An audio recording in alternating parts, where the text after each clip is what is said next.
The position now is exactly what Clinton said. The era of big government is over. Big government has failed. The war on poverty has failed. We have to get rid of this entitlement business. That was Clinton's campaign message in 1992. That's the Democrats. What you have now is a difference between sort of moderate Republicans and extreme Republicans.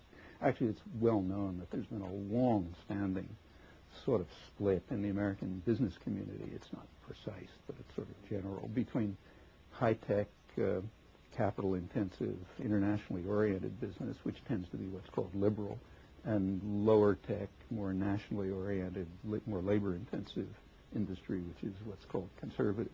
Now, between those sectors, there have been differences. And in fact, if you take a look at American politics, it oscillates pretty much between those limits. There's good work on this. Incidentally, the person who's done the most extensive work is Thomas Ferguson, who's a political scientist. One more example, which will have some resonance in Britain and Europe, is the great argument over the North American Free Trade Association, the NAFTA argument, where if there is something which one could describe as a global opposition movement, that is trade union, environmental, community-based, then it was certainly present in the anti-NAFTA.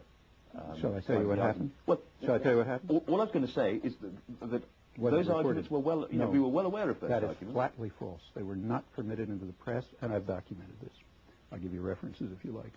We read all about it in Britain, is all I would say. I did not. For example, let me ask you, did you read the report of the Office of Technology Association of Congress?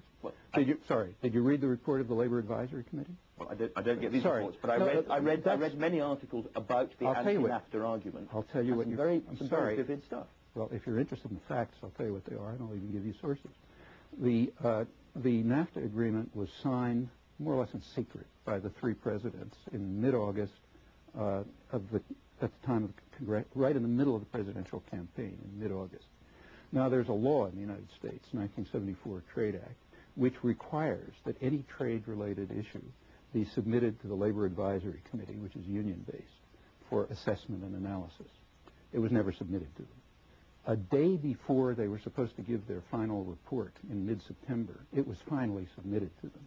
They were the unions are pretty right-wing, but they were infuriated. They had never been shown this. They had even at the time that they had to write the report, they were given 24 hours to write the report. They didn't have time to look at the text.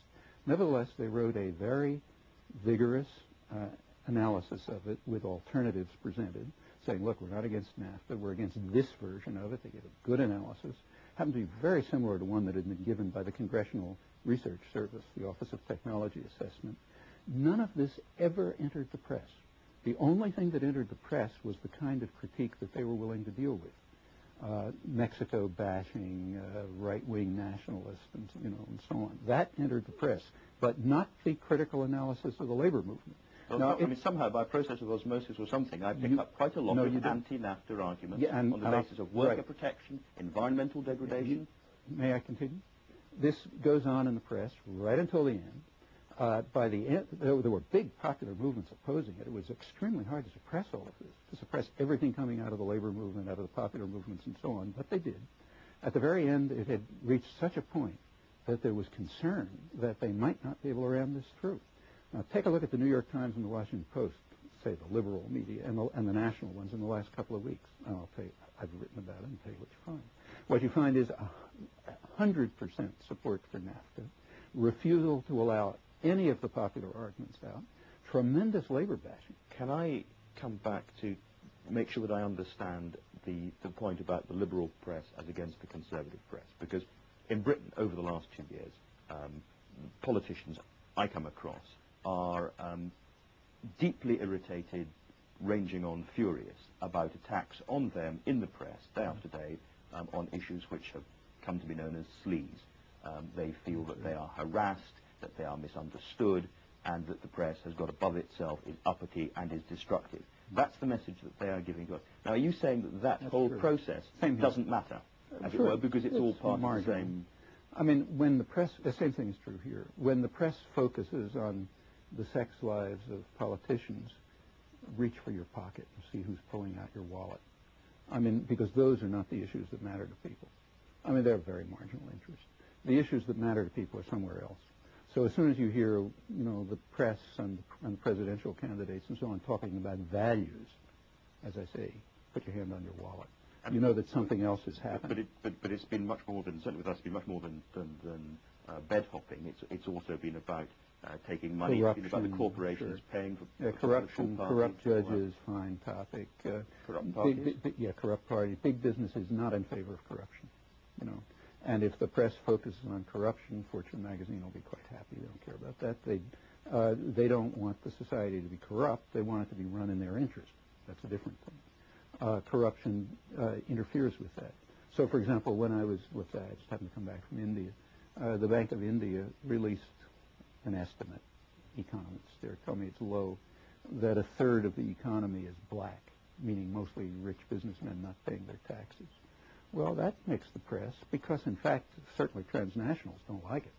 They want the system to be run without corruption, robbery, bribes, and so on, just pouring money into their pockets.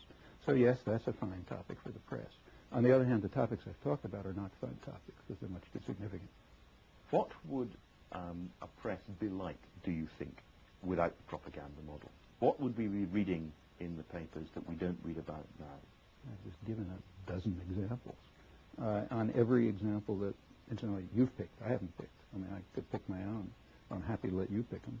On every one of those examples, I think you can demonstrate that there's been a severe distortion of what the facts of the matter are. This has nothing to do with left and right, as I've been stressing, and it has left the population pretty confused and marginalized.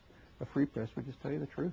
This has nothing to do with left and right. And given the power of big business, power of the press, what can people do about this? They can do exactly what people do in the Haitian slums and hills, organize. In Haiti, which is the the poorest country in the hemisphere, they created a very vibrant, lively civil society in the slums, in the hills, in conditions that most of us can't even imagine. We can do the same much more easily. You've got community activists in America. Yes, you've got I'm not talking about the so-called communitarian movement, but I'm talking about the local community activists and writers all over the place. All over the place. Take, say, a city like Boston. And the way all sorts of people, they don't even know of each other's existence. There's a very large number of them. One of the things I do constantly is run around the country giving talks. One of my main purposes, and the purposes of the people who invite me, is to bring together people in that area who are working on the same things and don't know of each other's existence, because the resources are so scattered and the means of communication are so marginal, there isn't just much they can do about it. Now, there are plenty of things that are happening. So take, say, community-based radio, which is sort of outside the system. I was going to ask you about that and about the Internet, which has certainly got pretty open access at the moment. Well, the Internet is, like most technology, is a very double-edged sword. It has, like any technology, including printing, it has a liberatory potential, but it also has a repressive potential. And there's a battle going on about which way it's going to go, as there was for radio and television and so on. About ownership and advertising. Right, and about just what's going to be in it and who's going to have access to it. Remember, incidentally, that the Internet is an elite operation.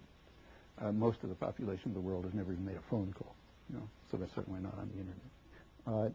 Nevertheless, it does have democratizing potential. And there's a struggle going on right now as to whether that's going to be realized or whether it will turn into something like a home marketing service and a way of marginalizing people even further. That discussion went on in the 1920s over radio. And it's interesting how it turned out. It went on over television. It's now going on over the Internet. And that's a matter of popular struggle. Look, we don't live the way we did 200 years ago or even 30 years ago. There's been a lot of progress. It hasn't been gifts from above. It's been the result of people getting together and refusing to accept the dictates of authoritarian institutions. And there's no reason to think that that's over. You've been portrayed, and some would say occasionally portrayed yourself as a sort of lonely dissident voice. You clearly don't feel lonely at all. I say nothing like that. I certainly do not portray myself that way. I can't begin to accept a fraction of the invitations from around the country. I'm scheduled 2 years in advance. And at that, I'm only selecting a fraction of them. And you're speaking to big huge audiences. And these are not elite intellectuals either. These are mostly popular audiences. I probably spend 20 or 30 hours a week just answering letters from people all over the country and the world. I wish I felt a little more lonely. I don't. Of course, I'm not on NPR. You know, I wouldn't be in the mainstream media, but I wouldn't expect that. Why should they offer space to somebody who's trying to undermine their power and to expose what they do? But that's not loneliness.